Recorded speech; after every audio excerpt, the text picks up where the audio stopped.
আমরা জেনে থাকি একটা জিনিস যে মানুষের মধ্যে 6টা রিপু, এই 6টা রিপু মানুষকে কামে দাবিত করে বা বিভিন্ন লোভ লালসায় দাবিত করে।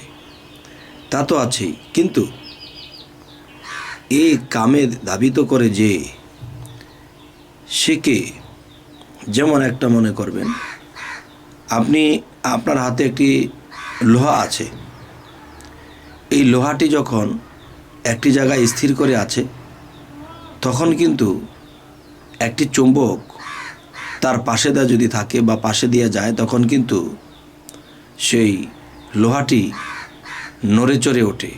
বা একটা সময় দেখা গেছে যে সেই চুম্বকের টানে সেই লোহাটি চাট করে চুম্বকের সাথে লেগে যায়। তো মানুষের জীবনে যে কাম পিপাসু একটা বিষয় আছে, দেখা যায় শরীয়তের কিছু আইন খুব ভালো। যেমন দেখা যায় মহিলা বা নারী যখন চলাফেরা করে, সামনে দিয়ে বারবার আসা যাওয়া করে, দেখা সাক্ষাৎ হয়, কথা হয়, তো এরকম করতে করতে চুম্বকের মতো একটা কিছু কাজ করতে থাকে। যৌবনী শক্তির সাথে সেই চুম্বকের মতো কাজ করতে থাকে। তখন কি হয়?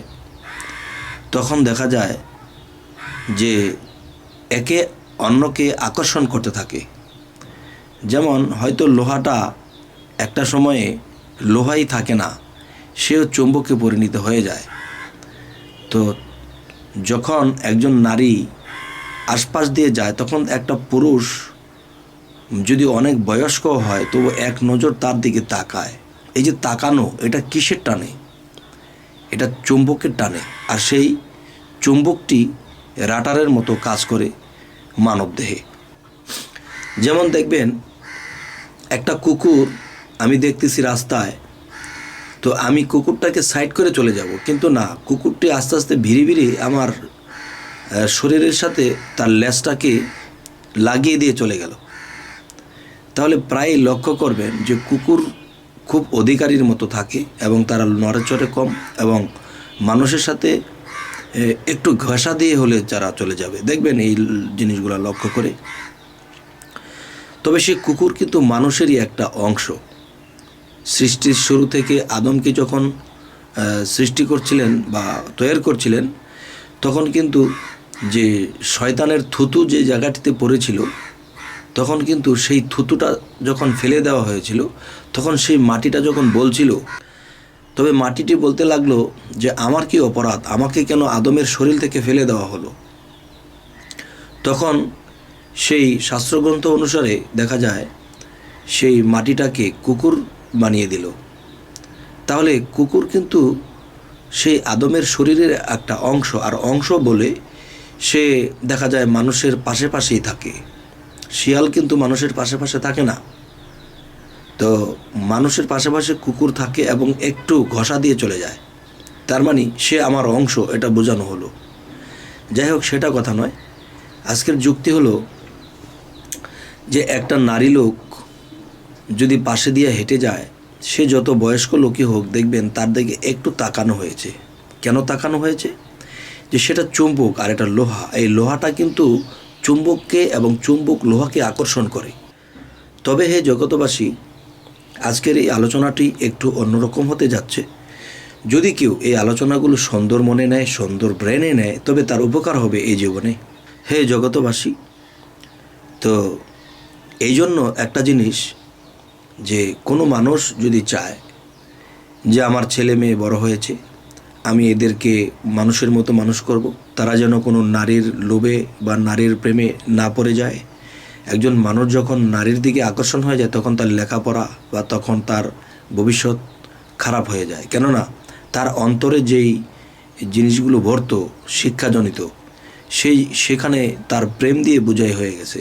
তো এখন একটা গ্লাসের মধ্যে যদি ময়লা কিছু থাকে, তখন সেখানে যদি দুধ রাখা হয়, তখন দুধটা কিন্তু নষ্ট হয়ে যাবে।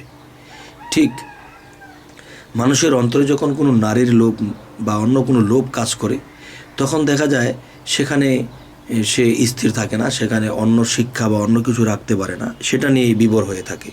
যেহেতু নারী লোক তারা রাটার কিংবা তারা একটা চুম্বক, তাহলে যে সন্তানদেরকে বড় করতে হলে দেখা যায় আত্মীয় স্বজনের মধ্যে অনেকে বেড়াতে আসে বা অনেকের বাড়িতে বেড়াতে যায়, ছোট ছোট ছেলে মেয়েরাও কিন্তু থাকে, তারা বিছানায় ঘুমোতে যায়, তখন এরা তো ছোট্ট মানুষ, বাচ্চা মানুষ, তারা ঘুমাক।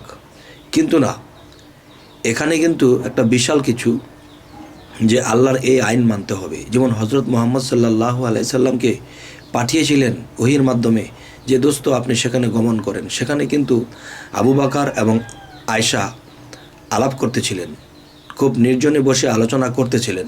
ওই সময়ে আবু বকরকে এবং আয়েশাকে বসে থাকতে দেখেছেন নবীজি। তখন নবীজি বললেন, তুমি সেখানে গমন করো। তখন হজরত মুহাম্মদ সাল্লাল্লাহু আলাইহি সাল্লাম সেখানে গমন করে একটা ধমক দিয়েছিলেন। ধমকটা ওদেরকে উদ্দেশ্য, কিন্তু মূলত ওদেরকে বোঝানো হলো যে সে কোনো শব্দ পেয়েছে। তো এখন বোঝানো হলো আবু বকরের মতো সিদ্দিক এবং মা আয়েশার মতো একজন ব্যক্তি, এখানেও আল্লাহ জিবরাইল দিয়ে নবীকে জানানো হলো যে আপনি সেখানে অ্যাটেন্ড করেন। তাহলে বোঝা গেল যে ছোট ছোট ছেলেমেয়েরা একসাথে ঘুমাবে, তারা তো ছোট মানুষ, তারা কি বোঝে? কিন্তু যতটুকু বুঝুক আর না বুঝুক, এখানে কিন্তু চুম্বক এবং রাটারের একটা বিষয় আছে। চুম্বক যেমন লোহাকে ছাড়ে না, লোহা তেমনি চুম্বককে ছাড়ে না। এই জন্য বলি যে আমরা জীবনে কখনো এরকম ভুল করব না, আলাদা সেপারেট করে দেব এরকম ভাববো না। তাই বলি কি, যে আজকের যে কামতত্ত্ব আলোচনাটি, এই আলোচনাটি থেকে আমরা কি বুঝতে পারলাম, কি জানতে পারলাম, যে এখানে কাউকে বিশ্বাস করা যাবে না। মা, খালা, বোন বা যেমনই হোক, এটা বিশ্বাস করা যাবে না। কেননা যে আপনার মধ্যে ফিটিং করা আছে চুম্বক, আপনার মধ্যে ফিটিং করা আছে লোহার টুকরা, আর চুম্বকটা সেই নারীর কাছে, আর সেই চুম্বক আপনাকে টানবে। কিন্তু চুম্বক কোনোদিন চুম্বকের জায়গা থেকে নড়ে না, কিন্তু লোহাটা এসে যায়। তেমনি মহিলা কোনোদিন যাবে না আপনার উপরে, সেই চলে আসবে, আপনিই চলে আসবেন, কারণ আপনি লোহা আপনি চুম্বকের টানে সেখানে চলে যাবেন।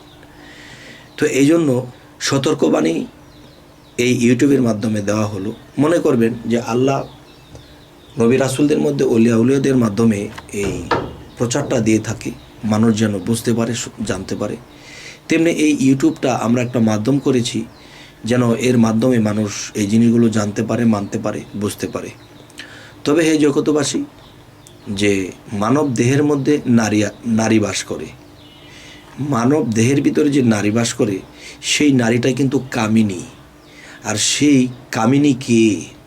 সে কামিনী তখনই হয় যখন যৌবন প্রাপ্ত হতে চলেছে, এবং সেই নারীটি হলো জীবাত্মা। আর সেই জীবাত্মার মধ্যে যখন 6 রিপু কাজ করে, তখন 6 রিপুর মধ্যে কিন্তু একটি রিপু হলো কাম রিপু। আর সেই কাম রিপুটাই কী করে, যে সেই জীবের সাথে যখন মিশে, তখন জীবকে অস্থির করে তোলে। তখন কি হয়, একটা মেয়ে একটা ছেলের সন্ধানে ঘুরে, একটা ছেলে একটা মেয়ের সন্ধানে ঘুরে। তখন যদি সময় মতো বিবাহ শাদী না হয়, তখন কিন্তু এখানে দুর্ঘটনা হতে পারে। তো এই জন্য সাবধান হে জগতবাসী। তো আজকের এই আলোচনাগুলো বোঝানো এটা হলো যে যৌবনের সতর্কবাণী দিয়ে আজকের এই আলোচনাটি করা হলো। তবে যদি আপনাদের এই আলোচনাগুলো ভালো লাগে, তবে আমাদের আরও ভিডিও পেতে আপনারা সাবস্ক্রাইব করে রাখুন। পরবর্তীতে আমাদের ভিডিওগুলো আপনাদের কাছে অটোমেটিক চলে যাবে। তো আজ এই বলেই রাখছি, সকলেই ভালো থাকবেন। আল্লাহ হাফিজ।